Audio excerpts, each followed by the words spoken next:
Local వార్తల విషయానికి వస్తే మంతనిలో మరి ఏదైతే పోలీసు వేధింపులతోటి ఆత్మహత్య యత్నం చేసి 10-11 రోజులుగా మన ఇక్కడ అంపశయ్య మీద చావు బతుకుల మధ్య కొట్టుమిట్టాడుతా ఉన్నాడు. నిన్నటి రోజున మన అక్కడ ఆయనను మొన్న నిమ్స్ కు తరలించారు. నిమ్స్ లో కూడా ఇప్పటి వరకు ఆయన ఇంకా ఆయన ఆరోగ్యం మెరుగైన పరిస్థితి అయితే లేదు. మరి ఇక్కడ పోలీసుల వేధింపులు, చావు బతుకుల్లో యువకుడు 10 రోజులుగా వెంటిలేటర్ పై కరీంనగర్ లో చికిత్స, పరిస్థితి విషయం హైదరాబాద్ కు తరలింపు.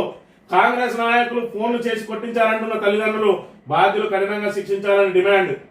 ఓ చిన్న గొడవ యువకుడి ప్రాణాల మీదకు తెచ్చింది. పోలీసుల వేధింపుల భయంతో ఆత్మహత్యకు యత్నించి చావు బతుకుల మధ్య పోరాడాల్సి వస్తున్నది.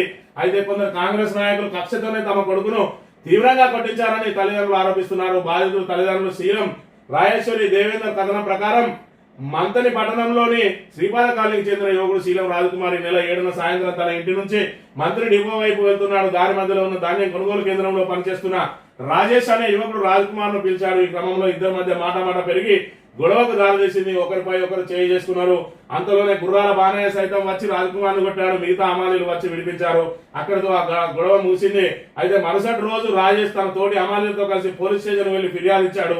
దాంతో ఎస్ఐ రమేష్ పోలీస్ వాహనంలో రాజకుమార్ వద్దకు వెళ్లి వాహనంలో ఎక్కించుకుని స్టేషన్ కు తీసుకొచ్చాడు. ఈ విషయాన్ని తెలిపేందుకు రాజకుమార్ మంచిర్యాల జిల్లాలో జైపూర్ లో హోంగార్డ్ గా పనిచేస్తున్న తండ్రి దేవేందర్ కు ఫోన్ చేయగా స్విచ్ ఆఫ్ వచ్చింది. తర్వాత అదే రోజు రాత్రి 8 గంటలకు ముత్తారం మండలం ఒడేల్లో ఉన్న తల్లికి ఫోన్ చేసి అమ్మా నన్ను పోలీసులు బాగా కొట్టారని చెప్పుకుంటూ ఏడ్చాడు. దాంతో తల్లి తనకు మంత్రిలో తెలిసిన రమేష్ ఫోన్ చేసి విషయం తెలపడంతో స్టేషన్ కు వెళ్లి రమేష్ ను రాజ్కుమార్ ను తీసుకువచ్చాడు. తెల్లవారి మంత్రికి వచ్చిన తల్లి కొడుకు ఒంటిపై దెబ్బలను చూసి తలడిల్లింది. అప్పుడే ఇంటికి వచ్చిన తండ్రి దేవేందర్ కొడుకు ఒంటిపై దెబ్బలు చూసి తలడిల్లిపోయాడు. గాయాలను తన మొబైల్ ఫోన్ లో ఫోటోలు తీసి ఎస్ఐ దగ్గర వెళ్ళాడు. నా కొడుకును అంత దారుణంగా కొడతారని అడిగితే మరి ఇక్కడ ఎస్ఐ బెదిరించారని చెప్పి ఆరోపించిండు. రాజ్ కుమార్ పరిస్థితి విషమంగా మారింది. పోలీసులు కొట్టడం, మరుసటి రోజు స్టేషన్ కి రావాలని తరచూ ఫోన్ చేయడం, మళ్లీ కొడతారనే భయంతో రాజ్ కుమార్ ఉరేసుకుని ఆత్మహత్య యత్నానికి పాల్పడగా కుటుంబ సభ్యులు కాపాడారు. పరిస్థితి విషమంగా ఉండడంతో కర్నాల్లోని ఓ ప్రైవేట్ దవాఖానకు తరలించి 10 రోజుల పాటు చికిత్స అందించారు. అయితే వెంటిలేటర్ పై శ్వాస తప్ప ఎలాంటి కదలికలు లేకపోవడంతో మెరుగైన వైద్యం కోసం మంగళవారం హైదరాబాద్ లోని నిమ్స్ కు తీసుకెళ్లారు. తన కొడుకుని పరిస్థితికి తీసుకొచ్చిన కాంగ్రెస్ నాయకులు ఎస్ఐ సిఐలపై కేసులు పెట్టి కఠినంగా శిక్షించాలని తల్లిదండ్రులు కోరుతా ఉన్నారు. మరి ఇక్కడ వాళ్ళ మాటలు, వాళ్ళ వాయిస్ కూడా విన్నట్టయితే మరి బాధితుని తండ్రి మరి ఇక్కడ చిన్న గొడవ అయింది. ఆ గొడవకు సిఐకి ఎవరో ఫోన్ చేసి చెప్పిందని ఎస్ఐ 4 కానిస్టేబుల్ కలిసి దారుణంగా కొట్టిండ్రు. 3rd degree ప్రయోగించిండ్రు. మళ్ళా రావాలని బెదిరించిండ్రు.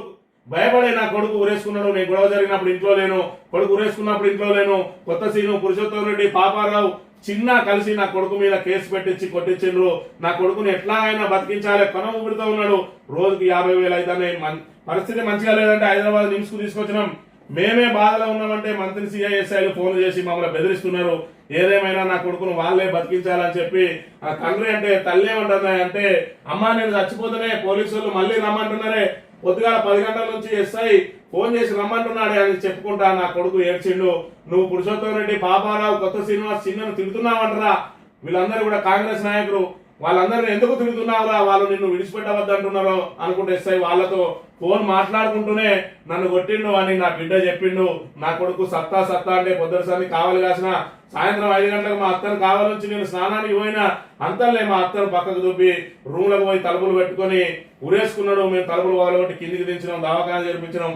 చెట్టాసొంటి కొడుకు కదులుతలేడు, మెదులుతలేడు, అట్లనే ఉన్నాడు. 10 రోజులు అయితే ఫాయిదా లేక హైదరాబాద్ తీసుకొచ్చినాం మార్కెట్ కోసం. మీరు నా కొడుకు లొల్లి పెట్టిండు, దాన్ని మనసులో పెట్టుకుని ఇదంతా చేసిండ్రు, కుట్ర పెట్టుకుని కొట్టించారని నా కొడుకు నాకు చెప్పిండు. నా కొడుకు పరిస్థితి కారణమైన వాళ్ళను వదిలిపెట్టొద్దు, వాళ్ళను కఠినంగా శిక్షించాలి అంటా ఉన్నారు. మరి దీనికి బాధ్యులు ఎవరు? మరి ఇక్కడ చూసుకున్నట్టయితే పోలీసు వేధింపులకు ఆత్మహత్య యత్నానికి పాల్పడితే మరి ఈ రోజు అంపశయ్య మీద మరి చావు బతుకుల మధ్య కొట్టుమిట్టాడుతూ ఉంటే ఇప్పటికీ పోలీసుల్లో చిరణం లేదు. ఉన్నతాధికారులు కనీసం విచారణ చేపట్టలేదు.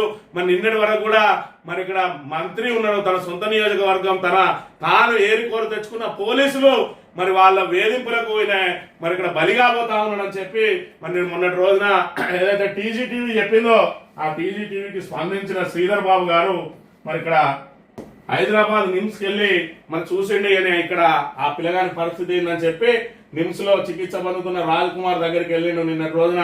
మంత్రి శ్రీధర్ బాబు గారు. మరి శ్రీధర్ బాబు గారు వాళ్ళ తల్లిదండ్రులు మీకు చెప్పలేదా? పోలీసులు మరి కొడితే పోలీసుల వేధింపులు మరి మళ్ళీ రావాలని వేధిస్తే భయపడిపోయి ఆత్మహత్య యత్నం చేసిండు. దీనికి బాధ్యులు సిఐ ఎస్ఐ, మంత్రి సిఐ, మంత్రి ఎస్ఐలని వాళ్ళు నీ గోడు వెళ్ళబోసుకోలేదా?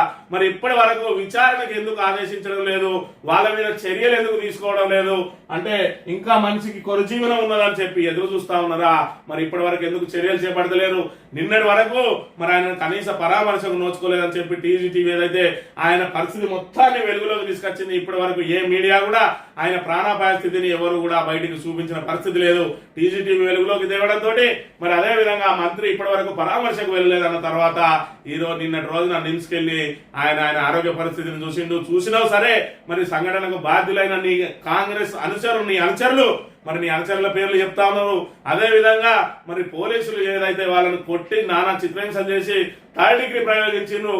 మార్కెట్ లో చిన్న గొడవ అయితే మందలించి వదిలేయాల్సిన మరి సంఘటనను థర్డ్ డిగ్రీ ప్రయోగించాల్సిన అవసరం ఏమొచ్చిందంటే మంత్రిలో ఏ విధంగా జరుగుతా ఉన్నది పాలన, ఆటవిక పాలన అనేది ప్రజలారా గమనించండి. ఇది పరిస్థితి, మంత్రిలో నెలకొన్న పరిస్థితి. అయితే అడిగితే అక్రమ కేసులు పెడతాం, మరి ప్రతిపక్షాలు కాలు బయట పెట్టినా కూడా నేరం చేయడానికే బయటకు వెళ్తామని చెప్పి కేసులు పెట్టే పరిస్థితి ఉన్నది. ఈ రోజు పూర్తిగా పోలీసు రాజ్యం, ఆటవిక పాలన నడుస్తా ఉన్నది. ఈ యువకుడు ఏం తప్పు చేసిండు? కనీసం మరి పార్టీలలో తిరిగే వ్యక్తి కూడా కాదు, కేవలం మార్కెట్ ను మరి ఎందుకు ఆయనకు ఒక్కరికే ఎందుకు ఇస్తానో మార్కెట్ మేనేజ్మెంట్ అని చెప్పి పిఎస్సిఏ చైర్మన్ కొత్త శ్రీనివాసును అడగడమే పాపమైంది. దానికి పిలిచి కొట్టి మళ్ళీ పోలీస్ స్టేషన్లో అప్పగించి థర్డ్ డిగ్రీ ప్రయోగించి ఈ రోజు ఆయన చావు బతుకుల మధ్య కొట్టుమిట్టాడుతానికి పూర్తిగా కారణమైనటువంటి ఎస్ఐ సిఐల మీద ఎందుకు చర్యలు చేపడతలేరు? శ్రీధర్ బాబు నిన్నటి రోజు ఆయన పరిస్థితిని స్వయంగా చూసిండు. దానికి కారణం ఏంటో కూడా నిన్న వాళ్ళ తల్లిదండ్రులు ఆయన వివరించారు. అయినా ఇప్పటి వరకు చర్యలు లేవు అంటే మరి ఇక్కడ మంతనిలో ఏ రకమైన పాలన సాగుతున్నదో ప్రజలారా మీరే గమనించండి.